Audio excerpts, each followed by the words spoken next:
2016 সালে court marriage করিয়া রেখে উনি বিদেশে গেছে।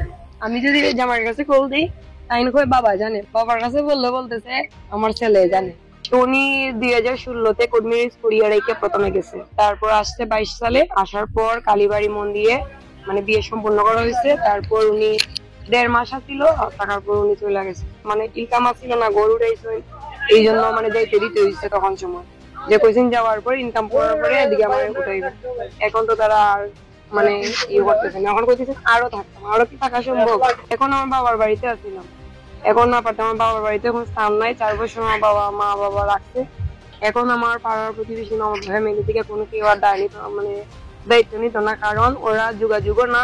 আমার ভাইয়ে চালাইছে তো 4 বছর চালাইছে, কিন্তু এখন আর নিত না তারা, কারণ তারা কোনো ধরনের কোনো সম্পর্ক মানে কোনো যোগাযোগও নাই, জিজ্ঞাসাবাদও নাই। এখন তারা অন্যরকম মানে তারা ধরনের বুঝে যাইতেছে। এই না পারতে আমার এখানে আসা, এখন যদি আমি না আসি এটা তো ধামা চাপা পড়ে যাবে।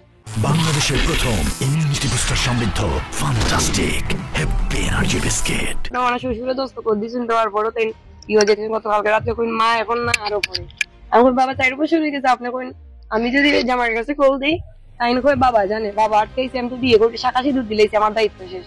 এখন বাবা মানতেছে না, বাবা গড়ে তুলতেছে না, বাবার কাছে বাবার কাছে বললে বলতেছে আমার ছেলে জানে।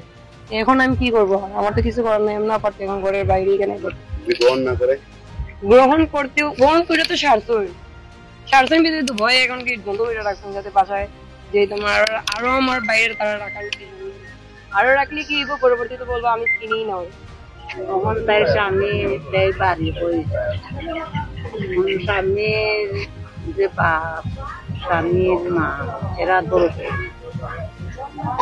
তৈরি করছে।